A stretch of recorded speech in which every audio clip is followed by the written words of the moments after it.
Welcome back to Jarhead Jed, where adventure is always just around the corner. Sometimes that adventure looks like clear skies, good roads, perfect conditions, and sometimes it looks like this: cold, rain, fog starting to settle over the mountains, and for some reason, that's the kind of day I've chosen to ride.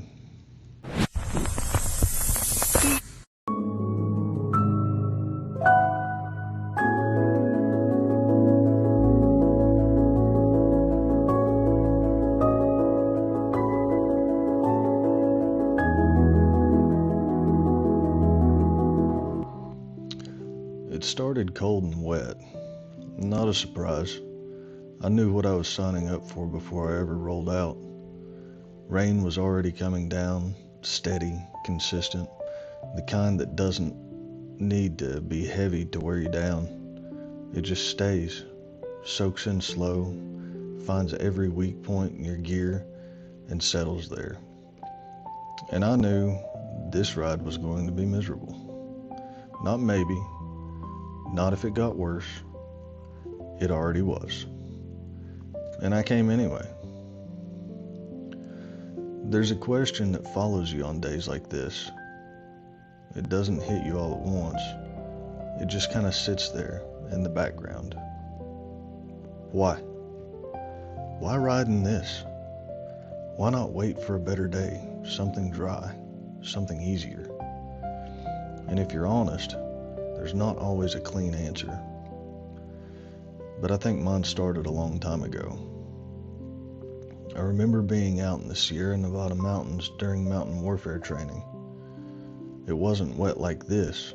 It was cold, frozen. The kind of cold where everything stiffens up. Your gear, your hands, your face, breath hanging in the air, ground hard beneath your feet. There's no escaping that kind of cold, no fixing it. You just live in it. Long movements through terrain that didn't care how tired you were, every step deliberate, every step earned. And nobody had to say it out loud, but everybody thought at some point, this sucks. Because it did.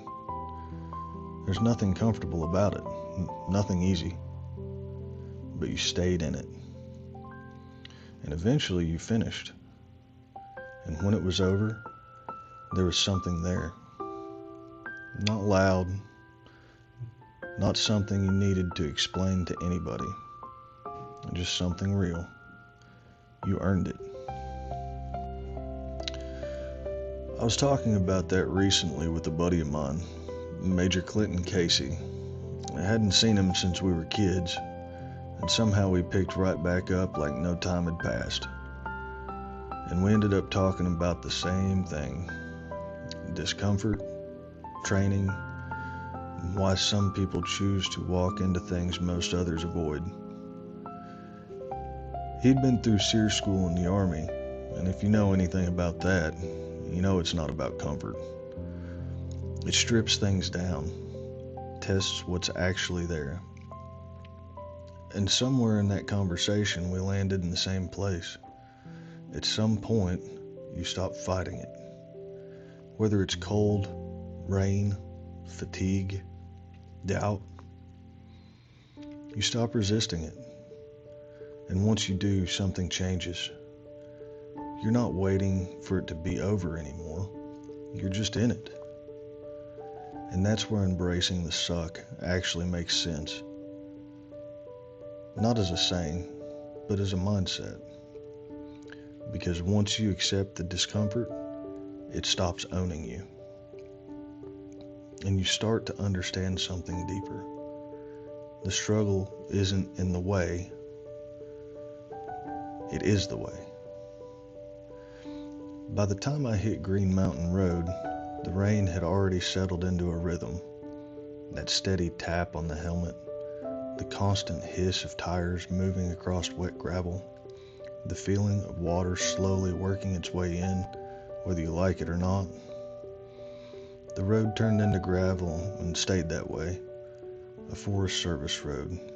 Nothing polished about it. Nothing forgiving. And this is where the ride changes. Where it stops becoming casual and it starts asking something from you. I stood up on the pegs and let the bike move underneath me. Didn't fight it. Didn't try to control every little movement. You don't ride roads like this by forcing them. You ride them by working with them. The rain never let up, didn't get worse, didn't get better. It just stayed. And after a while, you stop reacting to it. Because you've accepted it. You're already wet, already cold, so you stop worrying about it. And your focus shifts. That's one of the things I've always noticed about moments like this. They force you into the present. There's no extra space in your mind, no room for distractions. You're either here or you're not. And if you're not, you'll know.